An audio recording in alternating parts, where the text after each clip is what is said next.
right, welcome to the March edition of the Starr Strength Update Show. We've got a special one for you today. As you can see, with a little bit different surroundings, we're here at Mona Gym, and I've got a special guest. This time I've got the man himself, Luke Fulham, aka Bunnings. Yes. We're going to get into the background of the nickname shortly. But what we're thinking about doing with these update shows, rather than having just me always being the one talking, you probably get sick of my voice. We're going to try and get some of the other coaches on from time to time and have them talk a little bit as well. So pretty excited to kick off and have you here, Bun. Yeah, no, I'm pumped to be here. Get the panel going. This is going to be fun. Yeah, that's it. This, as we always do with these update videos, we're going to go through the program overview for this current training block where we're heading into. We're going to go into a little bit more detail on the strength side of things, just because we've got Luke here who can talk to that a little bit more, since he's been the one that's been he's had a fair bit of input into this next 4-week block. Actually, I wanted to put our heads together for how we do this next strength block, and we've got some cool stuff coming up, so I'm keen for Bun to talk through us with that a little bit.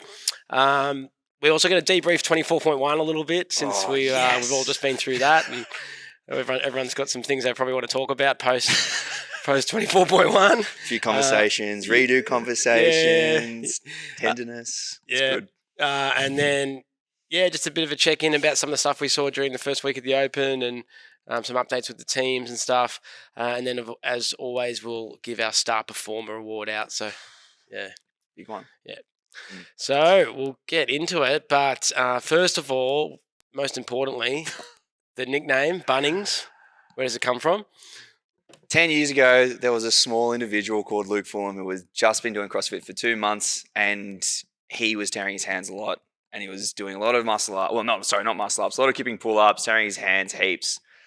Only solution he had, because he was a poor uni student, was to go down to mum and dad's gardening drawer and steal these old gardening gloves. I actually uploaded the photo to Instagram the other day, which I found of me doing some thrusters with them on. Yes, so that would have been 14. I enjoyed that photo. Do you see all there's so many holes in there? The strength wraps and the Billabong shirt, fantastic gear. But no, it was just like I just couldn't afford any of the rogue stuff that was on like the Wad Life, and went through a few of mum and dad's gardening gloves. So good. They start forking out a bit of coin for some proper stuff. But yeah, it was good. No frog grips back then, so unfortunately that would have been helpful. Yeah, well, I've known about the nickname for a few years now, but to actually see photographic evidence of the gloves was quite entertaining. I've got a few more. I think there's one from like a comp that I was doing at Geo with like a Mambo shirt on as well. I'll see if I can dig that one up. I might keep them coming. Keep them coming. Every week in the Open, I want to see a new one. I'll find it. Yeah, but they're bangers. They're good. Yeah, so there you go. Now we got that out of the way. Yep. We can move on. Delve into it. Yeah, everyone understands now. Yeah. But yeah, as a lot of you guys know, you work with Luke directly, either through the one-on-one coaching system, or you've seen him at the camps and the comps and stuff. So it's been awesome having Bun on board for about almost the past year now. So yeah, it's been a minute. It's been heaps of fun. It's been good. Been loving it. Yeah, it's been great. It's good to see you come back from your bit of a shoulder injury earlier, sort of later last year, and back into doing some kipping. A lot of stuff now. Yeah, roped into 24.1 with everyone on yesterday, which was fun. But no, it's good. It's coming along really well. I think we're like 7 months post-op, getting a bit more range with everything. So training normally, it's great. So good to see. Okay, so program overview at the moment. So we're right in the thick of the Open, like we've been saying.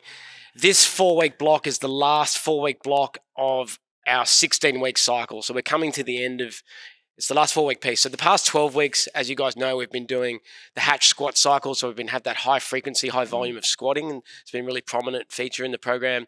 We've also been sort of starting to build now, especially this last block, our sport-specific style metcons have been more prominent in the program. A lot of variety, a lot of CrossFit kind of chaos in the program at the moment, and this block we're in now, we've got these open workouts each week, but we're still trying to make sure we're getting our productive training around those open workouts, given that a lot of you guys are sort of more focused on quarterfinals, either team or individual quarterfinals and beyond for that stuff. So the way the weeks are laid out at the moment, there's a fair bit of training there.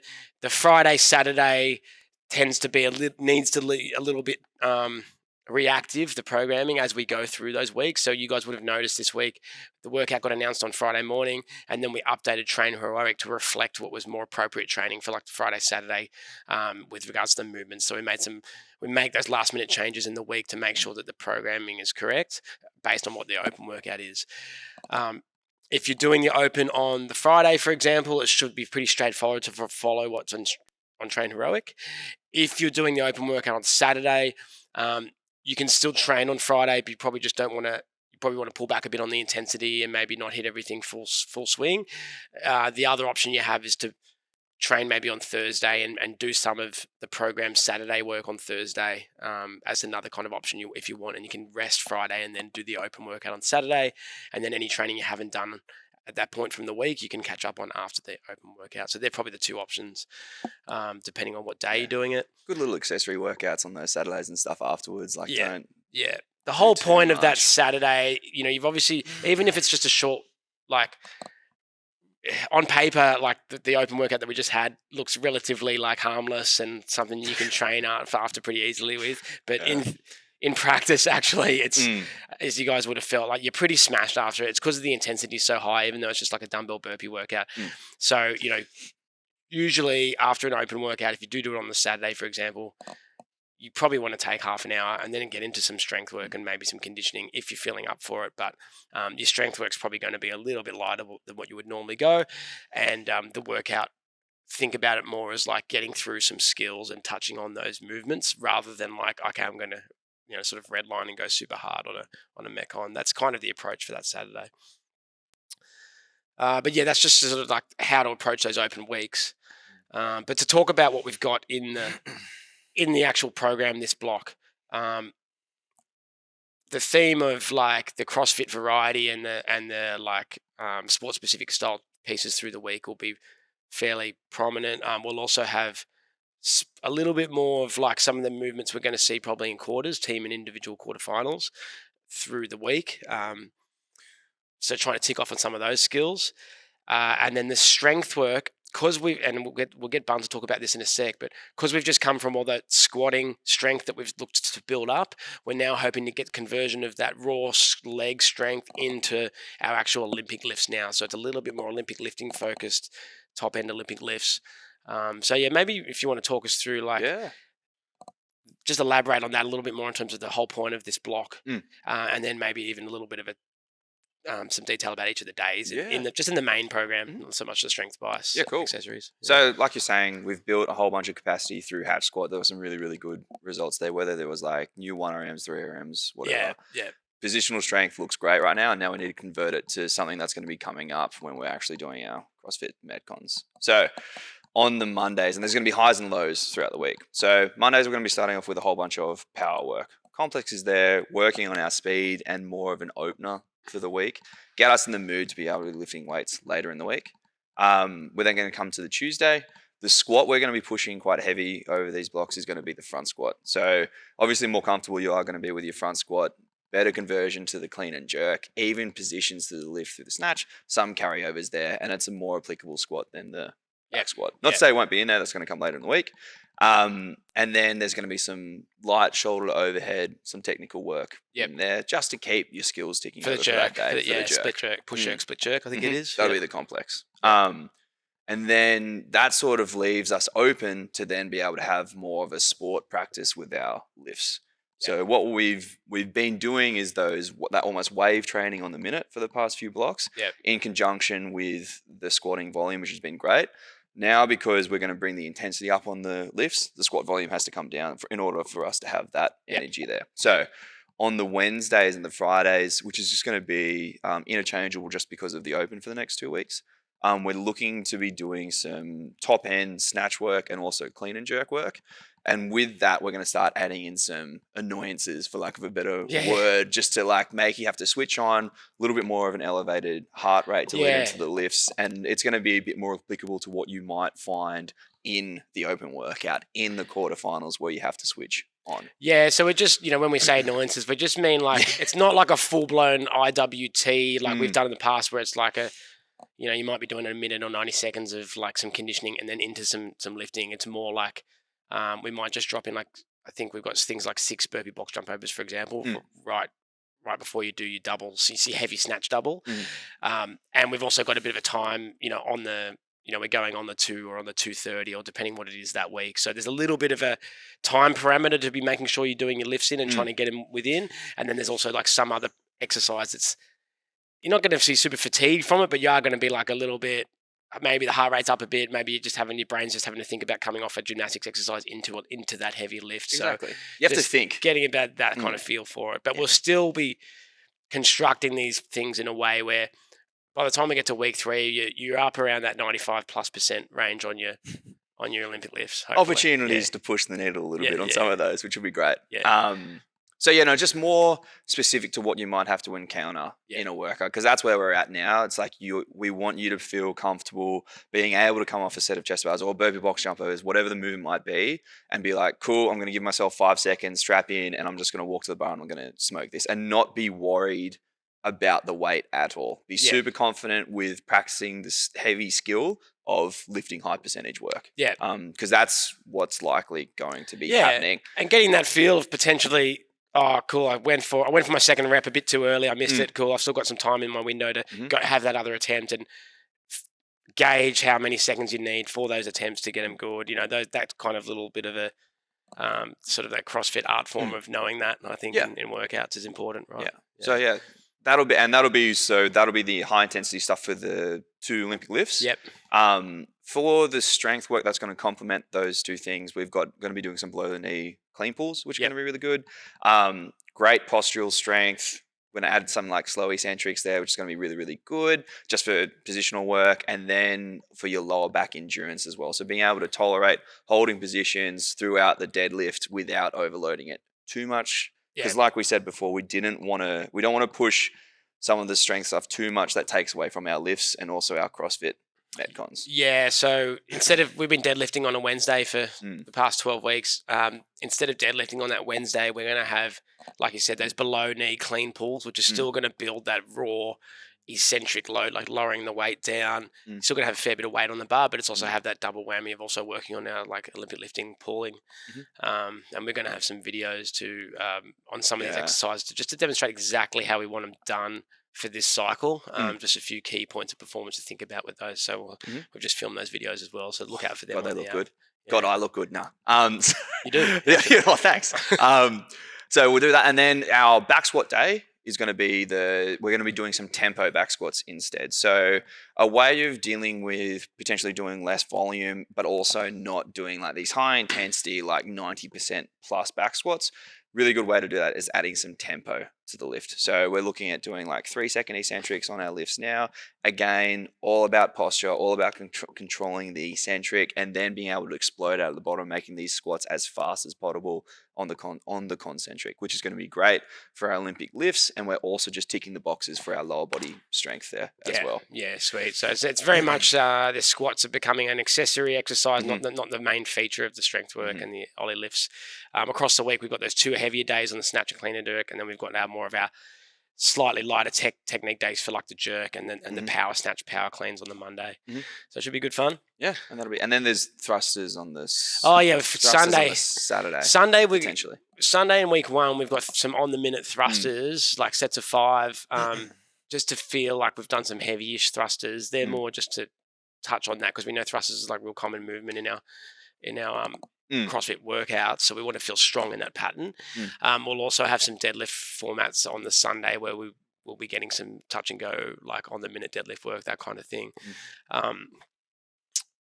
Those Saturdays are likely to kind of change a little bit depending on what happens in the open workout. So we're just kind of keeping them flexible at the moment. Like you're saying, just like you don't want to squeeze in so much that you guys are super bug on Saturday, but if you're feeling like you want to fit this stuff in, chuck it in there. Yeah, and if there was 1 million thrusters in 24.2, we're probably going to change that that Saturday, and that's the changes that we'll make on the Friday on the program. So that's sort of the main program. There are, of course, for the guys following the strength bias, there's additional accessory lifts each day on the strength bias. We probably don't need to go into too much detail on those. Yeah, I mean, there's just a bit more like single leg accessory. That's right. There's a little bit more variation on your hinge work and pull work, but it's going to be a similar theme where we're not like, because you're going to be pushing the main lifts Yeah. on the main from the main program there, that those Yeah. lifts are transferring over. We're not trying to like make incredible gains on the strength work necessarily, but we want to push the lifts. Yeah, in we're this not throwing process too. heaps of hard, Yep. heavy, volume-based accessory work in the accessories for the strength bias. It's more just like general healthy maintenance of like single leg work, bit of upper body stuff, more oscillation stuff, and Exactly. just topping up a little bit, keeping the body feeling healthy. Yeah, exactly. Yeah. So when we're going intense, we're going intense in this block, and then Yes. when we're not, we're kind of just maintaining and looking after our bodies around it. Yeah. So that's the strength side of things. Exciting. I think it's probably good to talk about the conditioning. Endurance bias a little bit as well. This is the time of year where it probably is good if you've got the time in your day and the ability to sort of recover with your other training elements to potentially be doing a bit of extra conditioning from the endurance bias. Yeah. We've got a fresh 4-week block of the endurance bias for this block. If you've been following the endurance bias, you may know that we've just done our second time through of a 12-week cycle. So we've got a fresh 4-week block now. Steve's done a great job of creating, really good job of across the whole week, creating these targeted sessions on different energy systems and also different modalities of running and that kind of thing. So definitely speak to your coach about which one of those ones might be suitable for you. We're seeing a lot of people benefiting from a running session or 2 a week. We're seeing a lot of people benefit from doing at least one of the zone 2 sessions a week. And then we've also got the people who know that they needed to work on, like say, that more lactic-y fast sprint kind of echo bike kind of realm. Then that's that there's options for that in the endurance bias as well, and they're probably the arguably the most painful of most them all. Comments on the endurance bias on those Wednesday sessions. I've got to say how awful it was. Few emojis going on, but I agree. I think like talk to your coach about where you think what you need to be inserting, and the day of the week is super important as well. If you're doing within what your day looks like. So. If you're doing those lactic ones, they're usually best done on that Wednesday as they appear on the app. But then like the zone 2 one, for example, that might fit in better for you somewhere. It doesn't have to be on the particular day that you've got on the endurance bias. So definitely, they are definitely sort of interchangeable. They're generally placed on the days that we think would suit best. But speak to your coach about where it might fit best for you in your week. And what we don't usually recommend is trying to do the whole endurance bias every week, because that's like a hell of a lot of extra training to do. God, you'd be fit. No, don't do that. You'd be a bit tired. You would not be eating enough. Like that is a lot of work. So it's meant to be sort of selected with what you need. But it's designed to be a separate session in the day. So ideally you've had a few hours rest between that and the main session, and you have also fueled yourself well around it. So if you haven't been used to doing the endurance bias extras consistently and you do decide to start doing a few, just remember that you're going to need more calories coming in. You're going to need some more carbs around those sessions. Even if it's zone 2. Even if it is a zone 2, because you can end up expending quite a few calories in a zone 2. Yeah, 40 minutes I'm doing something like that. Like on the bike, like it's still tough. Tough going. So factor that in. But that's this time of year, everyone's thinking a bit more about that engine and getting ready for those comp workouts coming up. So that's it. What else have we got here? So that's probably the overview of the program covered. We will go into so this block takes us up to the team quarterfinals, and then there's a whole new training phase that happens after that from then on. So we'll talk about that when we get a bit closer to the time. But let's just debrief 24.1 a little bit while we're here. What a workout. Yeah. What a way to start things off. Where do we start? Definitely a bit of a belter, I would describe it as. A bit drooly, yucky. How many adjectives can you come up for that one? I mean, I liked it. Pretty inclusive. What we want to see.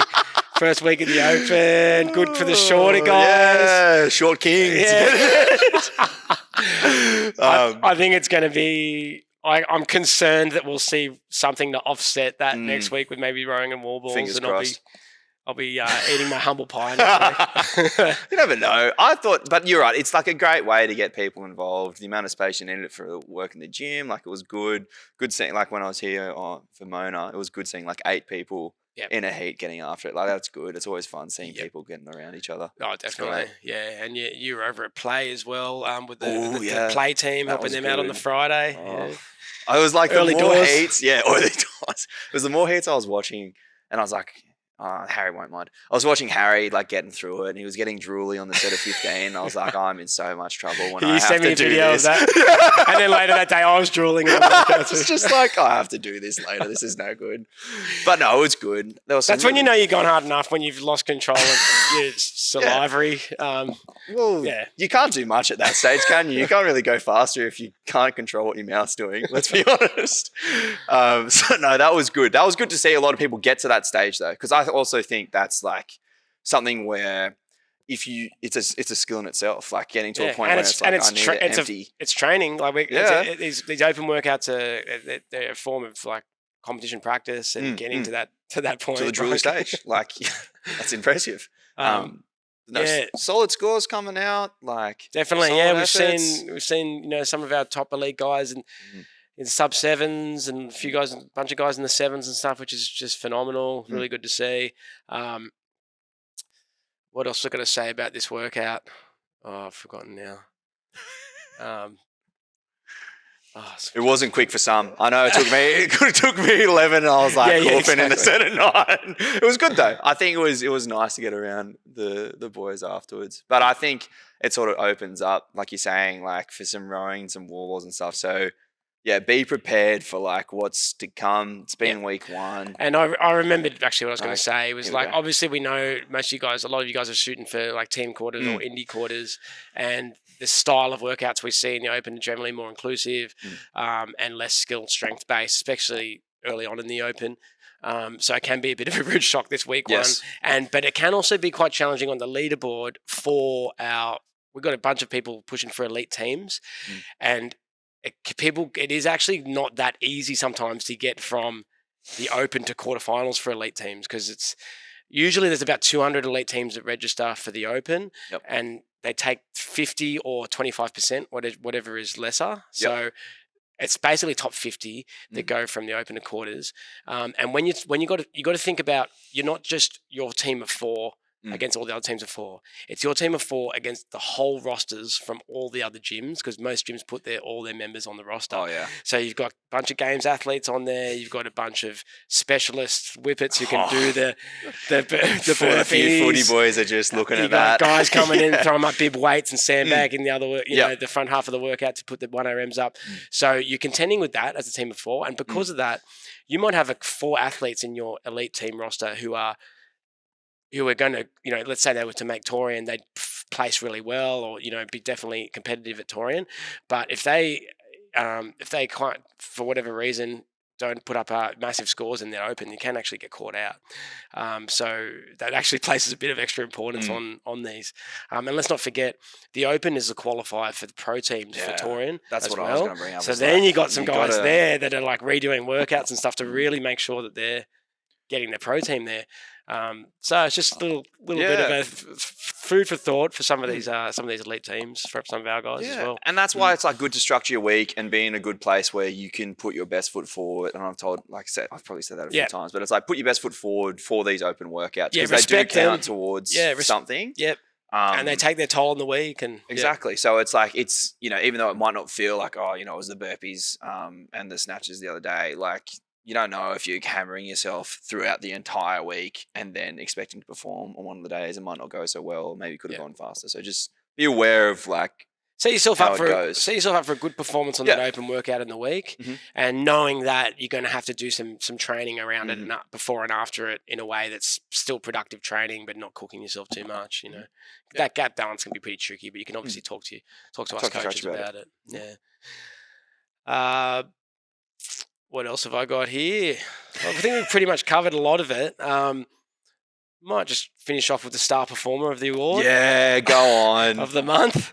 So this award can be given for lots of different reasons. It can be given for like competition results. It can be good for like someone's like training improvements and or it could be given for like community involvement, that kind of stuff with the Starr Strength crew. But this month, I wanted to give it to, and I'm going to butcher this surname. Hopefully I get it right. I even I even Googled to try and get the pronunciation. But it's Arthur Goulikas. I reckon that's pretty good. What did it tell me on Google? Jorgus. Chulkas. Arthur, I'm giving you this award because there's been some really entertaining comments on Train Heroic on the daily comments, and it's just so refreshing. I mean, it's great when everyone's always on there commenting anyway, but it's just great to see, some thought put into some Light banter. like some nice little humour, some little stories in there. Some It took 5 extra minutes. emojis, you know. Yeah, well, that's it. He took 5 minutes before he wrote his message, and I Definitely. think that's important. So that's been very entertaining. I've appreciated that and enjoyed it. So yeah, keep it coming. And for the rest of you guys, you're welcome. Pick it up the game. You're welcome to do the same. Yeah. Careful what you ask for. 'Cause That's I think we're right, going to I get some just interesting ones this week. I'm going to put some emojis in my comments. I tell you what, this week. Yeah. But yeah, I thought he was deserving of the Star Performer Award for this month. So well done, Arthur. Nice, man. Thanks, mate. And that's pretty much it. I want to thank my special guest again, Thank you for having me. Lukey Fulham. Yeah, And, let's go. Good luck on 24.2, guys. Let's get it.